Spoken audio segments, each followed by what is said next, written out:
Hey kids, Neil Peart here. Hey kids, welcome to Bubba Gum. I'm your host Lorne Wheaton. I've worked with Neil Peart for going on 10 years now. This is the command post, so to speak. This is where we control everything from samplers to B-drums to spinning risers. This here rack has got the TD20 Roland V-drum brain in it. It's got the XV5080 Roland samplers in the bottom. The hard drives, the Project X hard drives, all that we use with the electronics of the new drum set. This is where Neil sits during the break after the drum solo and whatever other time he has a short break. So he sits in that chair, kids. Imagine that. My toolkit, everything we need, my dog, of course, my throne, my extras, which are spares, trigger pedals, V-drum shells, snare drums, which I don't use very often, thank God. Coming out to the drum set here. Once again, it's Drum Workshop. It's constructed the Snakes and Arrows drum set for the tour. It's a mixture of VLT shells as well as X shells, which is a new process that DW is starting to make the shells for. We've got V-drums back here, which are all mounted in the DW shells, little 12 by 12, which we call Wendy, of course. Roland V cymbals. The Drum Workshop acoustic kit out here. The Mallet Cat Pro, which has been part of the setup for quite a few years now.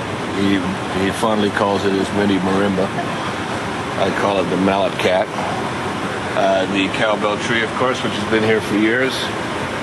All the cymbals, which are once again Sabian Paragon, which is Neil's own line of cymbals, custom cymbals.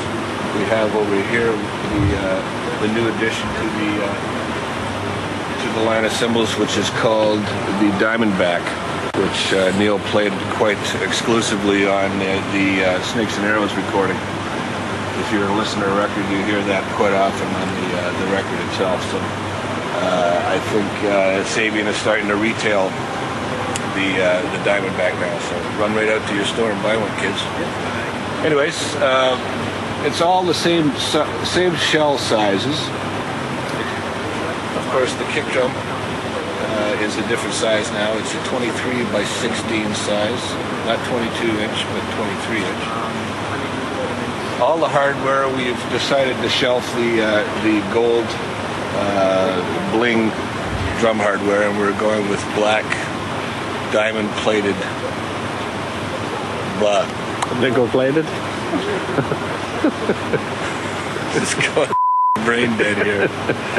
Welcome to London, England, folks. And the hardware once